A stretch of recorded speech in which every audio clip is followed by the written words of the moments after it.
Hello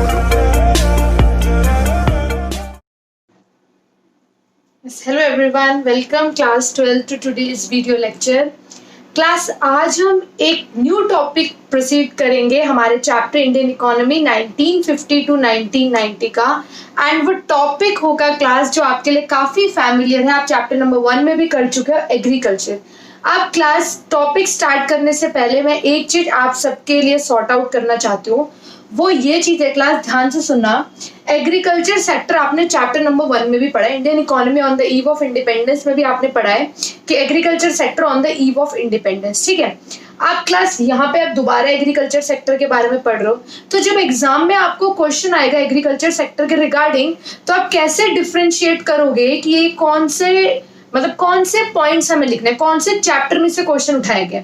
तो class सबसे पहले इस चीज को अपने माइंड में क्लियर करो कि जो आपने चैप्टर नंबर 1 में एग्रीकल्चर सेक्टर पढ़ा है, वो आपने एग्रीकल्चर सेक्टर पढ़ा है ड्यूरिंग ब्रिटिश रूल, कि जब ब्रिटिशर्स इंडिया में थे तो during British rule agriculture sector की क्या कंडीशंस थी।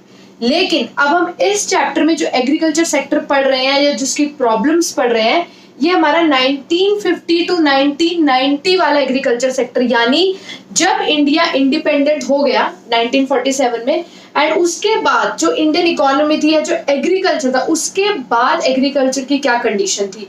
तो आप एग्जाम में जब क्वेश्चन रीड करेंगे तो बहुत ध्यान से रीड करना, कि एग्जाम में ऐसा तो होता नहीं कि आपको चैप्टर मेंशन होगा कि भाई इस चैप्टर का क्वेश्चन है या उस चैप्टर का क्वेश्चन है, ठीक है। तब आपको बहुत आराम से इस चीज को समझना है, सॉर्ट आउट करना है क्लास, कि क्वेश्चन कौन से एरा, कौन से टाइम से पूछा जा रहा है। अगर ड्यूरिंग कॉलोनियल रूल पूछा जा रहा है तो मतलब चैप्टर नंबर 1 है।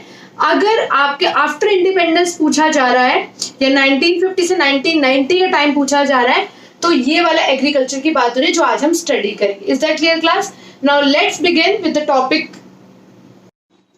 यस क्लास, अब अगर हम प्रॉब्लम स्टडी करें एग्रीकल्चर की, क्लास फिर से मैं उस चीज को क्लियर कर रही हूँ कि यहाँ जो हम प्रॉब्लम स्टडी कर रहे हैं एग्रीकल्चर की, ये प्रॉब्लम्स है उस एरा की जो आफ्टर इंडिपेंडेंस है 1950 से 1990 वाला era. Is that clear class? तो अगर हम यहाँ पे बात करें एग्रीकल्चर की प्रॉब्लम की, तो ये 6 प्रॉब्लम्स है जिनको हम स्टडी करेंगे। बट क्लास इनको स्टडी करने से पहले एक बार रिवाइज कर लेते हैं कि ड्यूरिंग कॉलोनियल रूल हमारे एग्रीकल्चर में क्या क्या प्रॉब्लम्स थी। ड्यूरिंग कॉलोनियल रूल सबसे बड़ी प्रॉब्लम थी जमींदारी सिस्टम, लो प्रोडक्टिविटी, एंड जो हमारी मेजॉरिटी पॉपुलेशन थी वो किस सेक्टर में इन्वॉल्व थी, एग्रीकल्चर सेक्टर में इन्वॉल्व थी। तो अगर हम कॉलोनियल पीरियड की बात करें तो जमींदारी सिस्टम बहुत बड़ी प्रॉब्लम थी, लो प्रोडक्टिविटी बहुत बड़ी प्रॉब्लम थी, और मेजॉरिटी हमारी जो पॉपुलेशन थी वो एग्रीकल्चर सेक्टर में इन्वॉल्व थी। अब हम आते हैं उन प्रॉब्लम्स की तरफ जो 1950 से 1990 वाले टाइम की है। फर्स्ट प्रॉब्लम जो कंटिन्यू हुई थी कॉलोनियल पीरियड से लेके बाद तक, वो थी लो प्रोडक्टिविटी। वही बात है क्लास, लो प्रोडक्टिविटी का मतलब ही यही है कि आपके पास जो रिसोर्सेज थी, जो लैंड थी, उस पे आप प्रोडक्शन बहुत कम कर पा रहे थे। जिस लैंड पे 100 टन वीट अगर ग्रो हो सकती है, उस पे सिर्फ 60 टन वीट ग्रो हो पा रही थी। उसके रीजंस थे क्योंकि हमारे पास टेक्नोलॉजी का लेवल बहुत कम था, low level of technology, lack of irrigation facilities, आप अभी भी रेनफॉल पे डिपेंडेंट थे, इरिगेशन का कोई सोर्स नहीं था, and negligible use of fertiliser, fertiliser, pesticides, ये कुछ यूज ही नहीं होते थे। तो इस वजह से जो प्रोडक्टिविटी थी वो काफी कम थी, यानी जो लिमिटेड रिसोर्स पे जितनी प्रोडक्शन होनी चाहिए उससे काफी कम प्रोडक्शन होती थी, ठीक है। नेक्स्ट है डिस्गाइज अनएम्प्लॉयमेंट। क्लास हाँ, ये एक डिफरेंट टाइप की प्रॉब्लम्स थी, डिफरेंट टाइप की प्रॉब्लम एमर्ज हुई थी जो कॉलोनियल रूल में नहीं थी। डिस्गाइज अनएम्प्लॉयमेंट का मतलब होता है कि जितने लोगों की जरूरत है उससे ज्यादा लोग एम्प्लॉयड हो रखे हैं, उससे ज्यादा लोग काम कर रहे हैं, तो इससे कोई फायदा नहीं होता। मैं आपको एक एग्जांपल समझाती हूँ। सपोज करो एक फैमिली है, उनके पास लैंड है, एक पीस ऑफ लैंड है, उस लैंड पे 3 लोग भी काम करें तो इनफ है, 3 लोगों से काम चल जाएगा, लैंड ज्यादा बड़ी नहीं है। लेकिन पूरी के पूरे फैमिली मेंबर्स, मतलब समझो उस फैमिली में 8 लोग हैं, तो 8 के 8 लोग उस लैंड पे काम कर रहे हैं, जबकि वहां पे जरूरत कितने लोगों की है, सिर्फ 3 लोगों की। तो देखने में तो लगेगा कि 8 के 8 लोग के पास जमीन है, वो काम कर रहे हैं, लेकिन एक्चुअल में काम सिर्फ 3 लोगों का है, और जो रेस्ट 5 लोग हैं उनका कोई काम नहीं है। वो उन्हें बोलते हैं डिस्गाइज्ड अनएम्प्लॉयड पीपल। वो डिस्गाइज्ड अनएम्प्लॉयमेंट है, जो देखने में अनएम्प्लॉयड नहीं लग रहे बट एक्चुअल में वो अनएम्प्लॉयड है। तो डिस्गाइज्ड अनएम्प्लॉयमेंट क्या होती है class? It refers to a state in which more people are engaged in work than are really needed. जितनों की जरूरत है उससे ज्यादा लोग इन्वॉल्व है, उससे ज्यादा लोग काम कर रहे हैं, तो वो डिस्गाइज्ड अनएम्प्लॉयमेंट होती है। तो देखने में लगता है कि यार ये लोग एम्प्लॉयड है, बट एक्चुअली में वो अनएम्प्लॉयड होते हैं, उनके वहां काम करने का कोई फायदा होता ही नहीं है। तो high rate of disguised unemployment थी ड्यूरिंग 1950 टू 1990।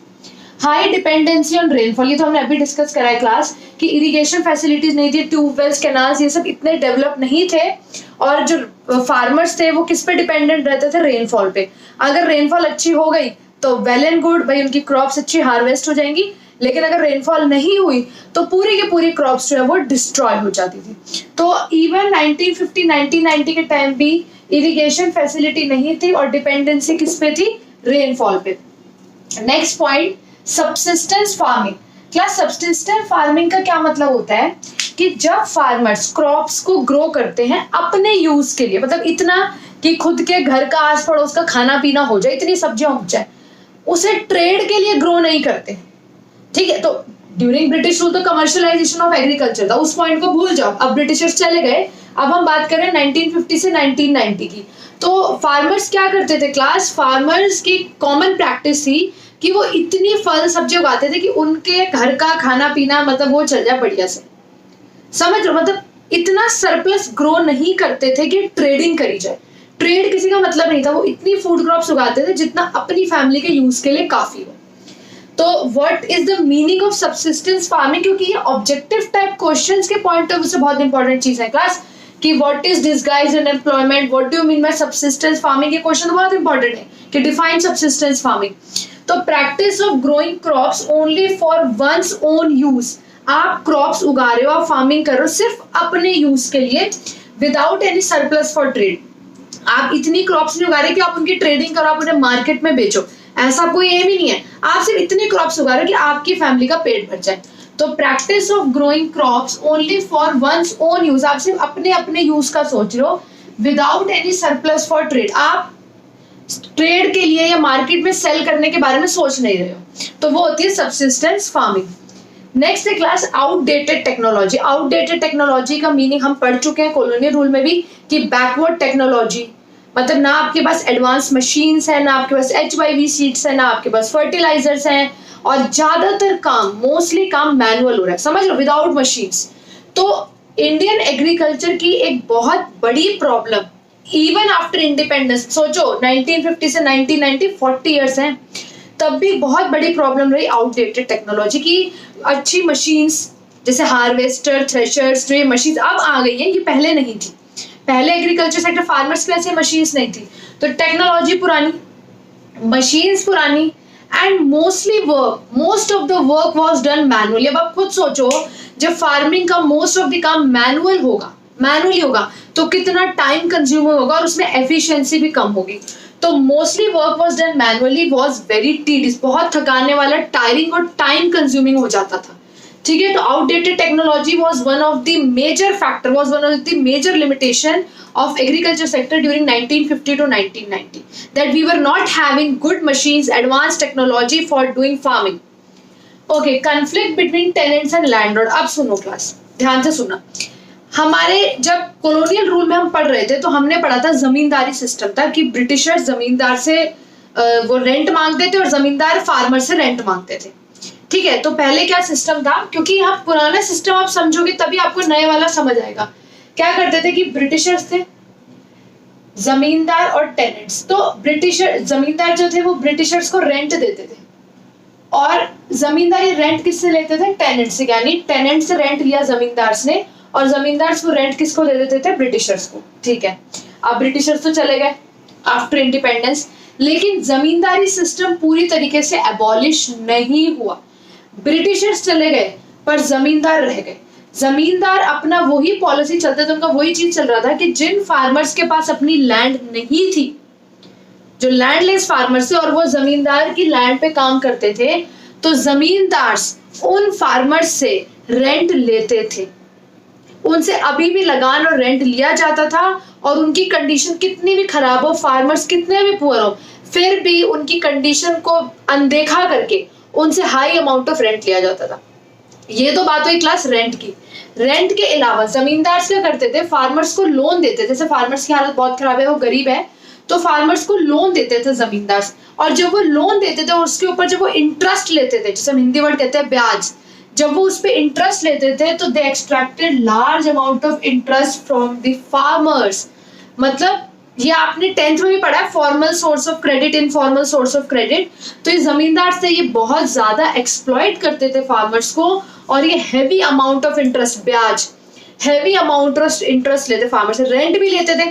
और अगर फार्मर ने उनसे कभी पैसे उधार लिया, लोन लिया है, तो उनसे ये large amount of interest extract करते थे and deprive them of their necessities. और उन फार्मर से इतना पैसे लोग खींच लेते थे कि वो अपनी बेसिक नेसेसिटी, रोटी कपड़ा मकान, ये तक फार्मर पूरा नहीं कर पाता था। Is that clear class? तो एग्रीकल्चर सेक्टर जो 1950 से 1990 पे, उसमें मेन 6 लिमिटेशंस है, एंड आपको बहुत क्लियर रहना है कि कौन सी लिमिटेशंस हमारी आफ्टर इंडिपेंडेंस वाली है एंड कौन सी लिमिटेशन हमारी चैप्टर नंबर 1 यानी ड्यूरिंग कॉलोनियल रूल वाली है।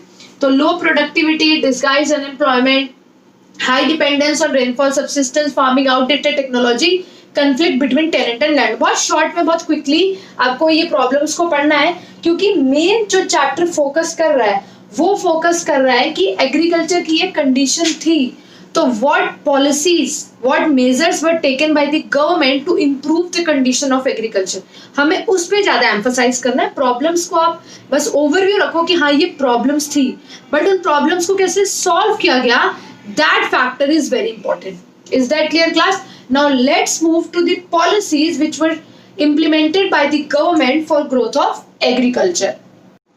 Yes class, now let's discuss the policies for the growth of agriculture.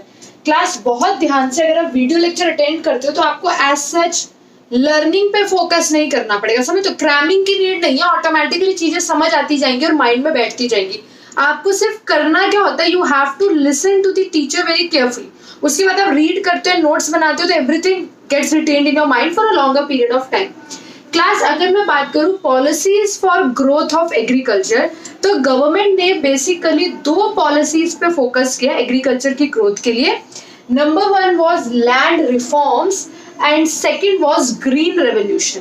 Green revolution बहुत इंपॉर्टेंट टॉपिक है क्लास, एंड इस टॉपिक को तभी हम नेक्स्ट क्लास में कवर करेंगे क्योंकि इट रिक्वायर्स ग्रेट डिवोशन और considerable amount of time. Is that clear? तो हम इस सेपरेट सेक्शन रखते हैं for next class, and today we will focus on the topic of land reforms. तो क्लास गवर्नमेंट की पॉलिसी जो थी वो 2 एरियाज पे थी, आप कह सकते हो 2 एस्पेक्ट्स थे पॉलिसीज फॉर एग्रीकल्चर ग्रोथ।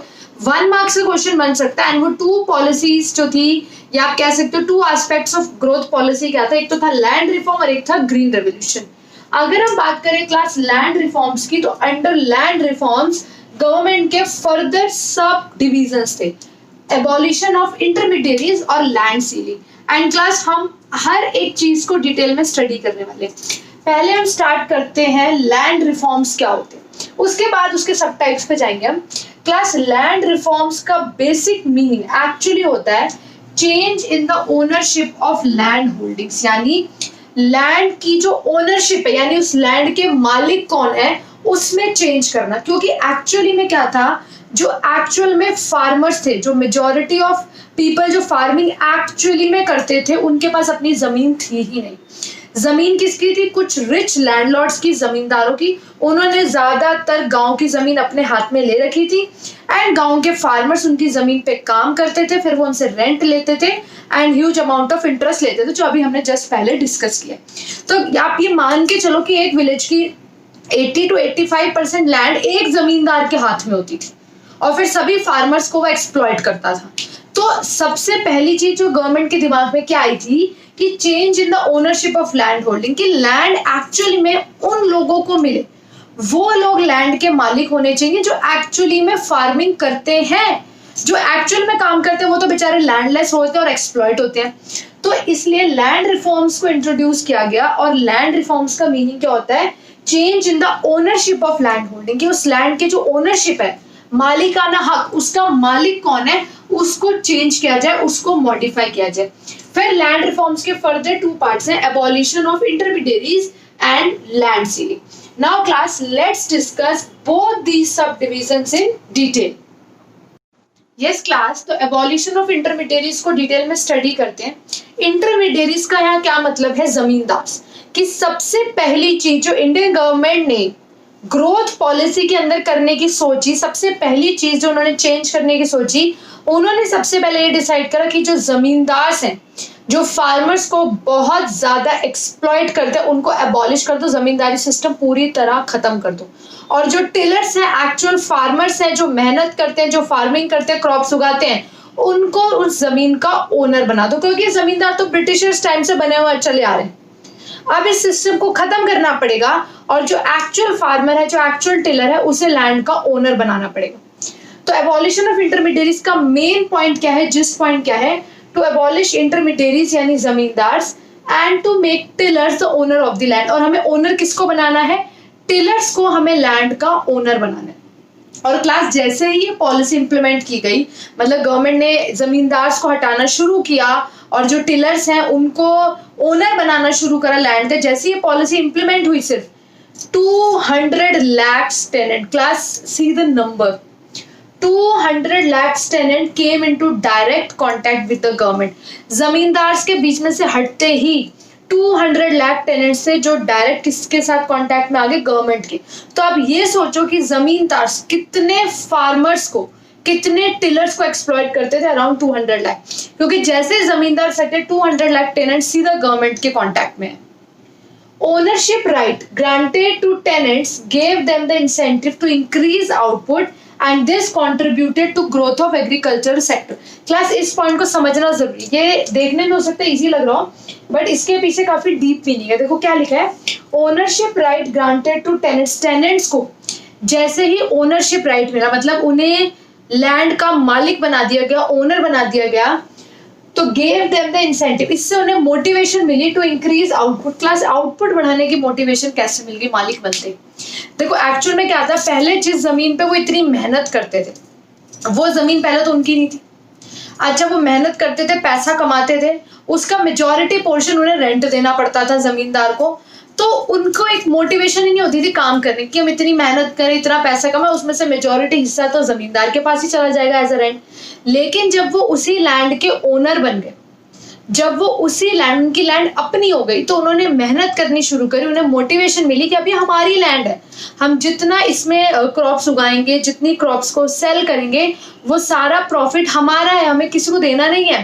तो ये इंसेंटिव था, इंसेंटिव मतलब अ मोटिवेटर, ये उनके लिए मोटिवेटर था कि अब ये जमीन हमारी है, हम जो भी आउटपुट सेल करेंगे उसका सारा पैसा हमें मिलेगा, प्रॉफिट हमें मिलेगा। तो ownership right granted to tenants gave them the incentive to increase output.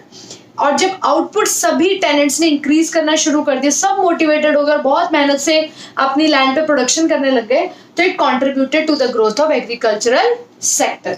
तो समझ आ गया क्लास, इस पॉइंट का मेन जिस्ट क्या है कि हमें जमींदार को हटाना है और जो टिलर्स हैं, जो एक्चुअल में फार्मर्स हैं, उन्हें हमें लैंड का ओनर्स बनाना है। बट क्लास ये जितना स्मूथ आपको दिख रहा है, इतना स्मूथली ये इंप्लीमेंट हुआ नहीं था। एबॉलिशन ऑफ इंटरमीडिएरीज, ये जो लैंड रिफॉर्म का पार्ट है, इसको इंप्लीमेंट करते टाइम काफी प्रॉब्लम्स आई थी। अब वो प्रॉब्लम्स क्या है class, let's study those problems. Class क्या क्या प्रॉब्लम्स आई इस पॉलिसी की इंप्लीमेंटेशन से? Number 1, some zamindars continue to own large areas of land by making use of some loopholes in legislation. Actually क्या हुआ, लूप होल्स का मतलब होता है कमियां, कि गवर्नमेंट की कुछ कमियां थी। जैसे नंबर 1 कमी है करप्शन, रिश्वत ली एंड गलत काम किया। तो लूप होल्स का मतलब होता है वो गलतियां, वो कमियां जो हमारे लेजिस्लेशन में थी, हमारी लॉ मेकिंग बॉडीज में थी, हमारी गवर्नमेंट में थी। तो क्लास कुछ जमींदार जो थे वो इस पॉलिसी के बाद भी large areas of land own कर रहे थे और उनकी लैंड टिलर्स के पास नहीं गई थी, क्योंकि by making use of some loopholes, क्योंकि लेजिस्लेशन में कुछ कमियां रह गई थी, लॉ मेकिंग बॉडी में कुछ कमियां रह गई थी, करप्शन की वजह से कुछ जो लैंडलॉर्ड्स थे वो अभी भी अपनी जमीन लेके बैठे थे और उनकी जमीन टिलर्स के पास नहीं गई थी। In some cases zamindar claim to be self cultivators. Class देखो, टिलर्स का मतलब क्या होता है, जो एक्चुअल जमीन पे मेहनत करते हैं, एक्चुअली में क्रॉप्स उगाते हैं। तो कुछ जमींदार ने ये शो कर दिया कि हम सेल्फ कल्टीवेटर्स हैं, मतलब हमारी जमीन है और हम इस पे खुद खेती बाड़ी करते हैं। तो भाई लैंड उनको मिल रही थी ना, जो टिलर्स थे। आप समझ रहे हो कि जमींदार से लैंड लेके गवर्नमेंट किनको दे रही थी, जो टिलर्स हैं, टिलर्स मतलब जो एक्चुअल में फार्मिंग करते हैं और उस लैंड पे मेहनत करके क्रॉप्स उगाते हैं। तो कुछ केसेस में जमींदार ने ये शो किया कि हम सेल्फ कल्टीवेटर्स हैं, हम ही अपनी जमीन पे मेहनत करके और क्रॉप्स उगाते हैं। तो जब वो सेल्फ कल्टीवेटर थे, वो जमींदार ने ये दिखा दिया कि हम ही टिलर है सॉइल के, हम ही जो है वो लैंड के टिलर, हम ही फार्मिंग करते हैं, तो लैंड उन्हीं के पास, उन्हीं की रही। अच्छा class, even after getting land, कुछ इतने पुअर मतलब एग्रीकल्चर लेबर थे, मतलब पुअरेस्ट मतलब बहुत ही गरीब, उनको लैंड मिल भी गई ना, तब भी उन्हें इस लैंड रिफॉर्म से एज सच कोई बेनिफिट नहीं हुआ, क्योंकि वो इतने गरीब थे कि उनके पास फार्मिंग करने के लिए इनपुट्स के भी पैसे नहीं थे। तो उन्हें अगर जमीन दे भी दी ना, जैसे भाई गवर्नमेंट ने उनको थोड़ी बहुत जमीन दे भी दी, तब भी उन्हें कुछ बेनिफिट नहीं मिला लैंड रिफॉर्म से, क्योंकि वो इतने पुअर थे कि उनके पास इनपुट्स भी नहीं थे, जैसे सीड्स और आप कह सकते हो कुछ भी, मतलब जो पेस्टिसाइड्स, कुछ भी नहीं था उनके पास कि वो लगा के फार्मिंग कर सके। तो ये वाला पॉइंट, जो थर्ड पॉइंट, ये इंपॉर्टेंट पॉइंट है क्लास की, अगर आप ध्यान से देखें तो इसमें जो आपकी बुक्स में पॉइंट मेंशन है तो क्लियर लिखा हुआ है कि कुछ इतने पुअरेस्ट एग्रीकल्चर लेबर थे कि उन्हें जब लैंड मिल भी गई, उसके बाद भी उनका लैंड रिफॉर्म से एज सच कोई बेनिफिट नहीं हुआ। ठीक है, तो ये क्लास एबोलिशन ऑफ इंटरमीडिएरीज पॉइंट ये हमारा कंप्लीट हो गया। यहाँ पे हमने इस पॉलिसी को पहले डिटेल में पढ़ा कि एबोलिशन ऑफ इंटरमीडिएरीज का मीनिंग क्या है, एंड देन हमने पढ़ा कि इसको इम्प्लीमेंट करते टाइम भी क्या क्या प्रॉब्लम्स आई, वो भी हमने डिस्कस करी। Now class, let's move to the other aspect of land reforms, that is land sealing. Yes class, what is the meaning of land sealing? Land sealing का मतलब होता है fixing the specified limit of land which could be owned by an individual. आपने एक fix कर दी कि एक individual इतनी ही लैंड रख सकता है, इससे ज्यादा लैंड वो नहीं रखेगा। क्योंकि जैसे भी मैंने आपको बताया क्लास, जमींदार क्या थे, एक गांव में 80 to 85% लैंड एक जमींदार के पास होती है। ठीक है, अब क्या हुआ, गवर्नमेंट ने एक रूल ही बना दिया कि अब कोई भी पर्सन है वो एक स्पेसिफाइड लिमिट ऑफ लैंड ही अपने पास खरीद के रख सकता है, इससे ज्यादा लैंड वो नहीं रखेगा। ऐसा क्यों किया गया, ताकि जो जमींदार था उनके पास भी एक लिमिटेड लैंड रहे एंड बाकी लैंड फ्री रहे बाकी लोगों के लिए। क्योंकि अगर गांव की सारी लैंड जमींदार ले लेगा तो बाकी फार्मर्स क्या करेंगे, तो उन्होंने एक लिमिट सेट कर दी कि इस लिमिट तक एक पर्सन लैंड खरीद सकता है। अगर उसके बाद उसके पास कोई लैंड हुई, उस लिमिट के बाद अगर उसके पास कोई लैंड हुई, तो वो सारी लैंड गवर्नमेंट कब्जा कर लेगी, गवर्नमेंट ले लेगी एंड गवर्नमेंट वो लैंड उन लोगों को दे देगी जो लैंडलेस है। ठीक है, तो लैंड सीलिंग की पहले डेफिनेशन इंपॉर्टेंट है क्लास, जो आपको पढ़नी है। Land ceiling refers to fixing the specified limit of land which could be owned by an individual. आपने फिक्स कर दिया कि एक इंडिविजुअल मैक्सिमम कितनी लैंड अपने पास खरीद के रख सकता है। ठीक है, आपने फिक्स कर दी लिमिट। बियॉन्ड दैट लिमिट, अगर उस लिमिट के बाद किसी के पास लैंड होती है, all land belonging to a particular person would be allotted to landless cultivators and small farmers. अगर उस लिमिट के बाद आपके पास जमीन होती है, तो वो जमीन गवर्नमेंट आपसे लेके किनको अलॉट कर देगी, जो लैंडलेस कल्टीवेटर जिनका जमीन नहीं है एंड स्मॉल फार्मर्स। क्लास, ये जो पॉलिसी थी लैंड सीलिंग की, इसके दो मेन ऑब्जेक्टिव थे। पहली बात, reduce the concentration of land ownership in few hands, की जो कुछ लोगों के हाथ में लैंड थी उसको उन लोगों से निकाल के सब में बांटा जाए। आप समझ रहे हो कि गांव में एक या दो जमींदार के पास पूरी गांव की जमीन उन्होंने हड़प रखी, बाकी सब उस पे रेंट देके काम कर रहे हैं। तो वो जो फ्यू हैंड, सिर्फ कुछ हाथों में जो लैंड थी, ये पॉलिसी इसलिए की गई कि उन हाथों से वो लैंड निकल के सबको मिल सके। तो जो मेन ऑब्जेक्टिव था लैंड सीलिंग का, वो क्या था, to reduce the concentration of land ownership in few hands, ये जो फ्यू हैंड्स में लैंड ओनरशिप है इसे खत्म करा जा सके। दूसरी बात, promote equity in agriculture sector, कि सबको लैंड मिले, थोड़ी ज्यादा कम मीडियम वो अलग बात है, बट लैंड सबको मिले। Is that clear class? But class, जैसे एबोलिशन ऑफ इंटरमीडिएरीज की इम्प्लीमेंटेशन में कुछ प्रॉब्लम्स आई थी, ऐसे लैंड सीलिंग की इम्प्लीमेंटेशन में भी कुछ प्रॉब्लम्स आई थी। बहुत स्मूथली इम्प्लीमेंट नहीं हुआ था। And now let's study those problems. Yes class, क्या प्रॉब्लम्स है लैंड सीलिंग में? सबसे पहले तो क्लास, जो बिग लैंडलॉर्ड्स हैं उन्होंने प्रोटेस्ट करी एंड ये जो पॉलिसी थी लैंड सीलिंग की, इस पॉलिसी को डिले करा दिया।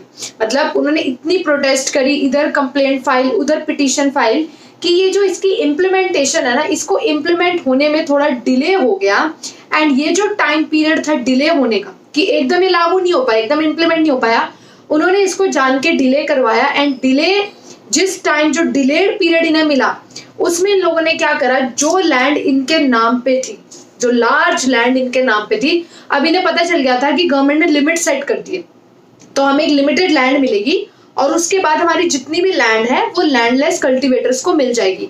तो जो ये डिलेड टाइम था, जो डिले टाइम था, उसमें लैंडलॉर्ड्स ने क्या दिमाग लगाया, जो इनके पास लार्ज एरिया ऑफ लैंड था, तो जितनी गवर्नमेंट ने लिमिट फिक्स करी उतनी तो इन्होंने अपने नाम पे करवा ली, एंड बाकी जो इनके पास एक्स्ट्रा लैंड बच गई उन्होंने इस लैंड को अपने क्लोज रिलेटिव्स के नाम पे करवा दिया। तो इससे क्या हुआ क्लास, गवर्नमेंट को क्या लगा कि ये लैंड तो किसी और पर्सन के नाम पे है। भाई जैसे सपोज करो एक फार्मर है, उसके पास बिग पीस ऑफ लैंड है, एंड गवर्नमेंट ने फिक्स कर दिया कि अब आप सिर्फ इतना 15% लैंड ही रख सकते हो। सपोज करो गवर्नमेंट ने एक लिमिट फिक्स कर दी कि 15% लैंड ही आप अपने पास रख सकते हो, और बाकी आपकी जितनी भी लैंड है ये सारी लैंड जो है आपकी ये लैंडलेस कल्टीवेटर्स को दे दी जाएगी। तो उन्होंने क्या करा क्लास, ये जो डिले टाइम उन्होंने यूज करके क्या करा, ये जो लैंड है जैसे इसका एक पोर्शन अपने किसी रिलेटिव 1 के नाम पे कर दिया, ये पोर्शन रिलेटिव 2, ऐसे करके उन्होंने जो लैंड है वो बिल्कुल क्लोज रिलेटिव, जो ट्रस्टवर्दी रिलेटिव्स होते हैं उनके नाम पे फिक्स कर दी। अब गवर्नमेंट के अकॉर्डिंग तो ये लैंड अलग अलग लोगों के नाम पे, तो इनसे जो इनकी एक्स्ट्रा लैंड है वो नहीं ली गई, क्योंकि अकॉर्डिंग टू गवर्नमेंट की नजरों में सिंपल क्या दिख रहा है कि अच्छा भाई अलग अलग लोगों के नाम पे लैंड है, लिमिट के अंदर लैंड है। तो ऐसा किया इन लैंडलॉर्ड्स ने कि इन्होंने डिले कर दी उसकी इम्प्लीमेंटेशन, ताकि उस डिले टाइम में जो ये अपनी लिमिट के बाहर की लैंड है, जो लिमिट के बाहर, जिनकी लिमिट के बाद एक्स्ट्रा लैंड है, उसे अपने क्लोज रिलेटिव्स के नाम पे रजिस्टर करा दिया। Is that clear class? अभी जो लैंड रिफॉर्म्स हमने पूरे पढ़े, जिसमें हमने एबॉलिशन ऑफ इंटरमीडिएरीज पढ़ा, उसकी प्रॉब्लम पढ़ी, लैंड सीलिंग उसकी प्रॉब्लम पढ़ी। क्लास अगर आप ध्यान से कंक्लूड करो, और मैं चाहती हूँ कि आप अपनी आंसर शीट में कंक्लूजन जरूर लिख के आओ अगर कभी भी क्वेश्चन लैंड रिफॉर्म्स का आता है, कि क्लास पूरी इंडिया में सिर्फ 2 स्टेट्स ऐसे थे। वो कौन से 2 स्टेट्स थे? Kerala and West Bengal. Kerala and West Bengal class जहां पे लैंड रिफॉर्म सीरियसली इंप्लीमेंट हुए, और इन 2 स्टेट्स में लैंड रिफॉर्म्स एक्चुअली में सक्सेसफुल थे, क्योंकि गवर्नमेंट ने बहुत सीरियसली लैंड रिफॉर्म्स को इंप्लीमेंट किया। लेकिन क्लास अनफॉर्चुनेटली बात यह कि जो अदर स्टेट्स थे उनके लैंड रिफॉर्म्स को लेके इतनी कमिटमेंट नहीं थी, और तभी वहां पे लैंड रिफॉर्म्स जो थे वो फेल हो गए और सक्सेसफुल नहीं रहे। तो ये 2 स्टेट्स के नाम आप याद कर लो, क्योंकि ऑब्जेक्टिव टाइप क्वेश्चंस में आ सकता है कि land reforms were successful in which 2 states. तो आपको पता होना चाहिए केरला एंड वेस्ट बंगाल वो स्टेट्स थे। तो क्लास आज हमने एग्रीकल्चर सेक्टर पढ़ा फ्रॉम 1950 टू 1990। हमने प्रॉब्लम्स पढ़ी क्या थी एग्रीकल्चर सेक्टर में ड्यूरिंग दैट पीरियड, एंड उसके बाद हमने लैंड रिफॉर्म्स पढ़ा। लैंड रिफॉर्म्स का जो हमने फर्स्ट मतलब जो आप कह सकते हो लैंड रिफॉर्म्स को हमने डिटेल में स्टडी किया, बट ग्रीन रेवोल्यूशन हमने अपनी नेक्स्ट क्लास के लिए रखा है, and we will study green revolution in the next class in complete detail. तो अगर आज की क्लास में किसी को कोई भी डाउट है class, so you can mark it in the comment box.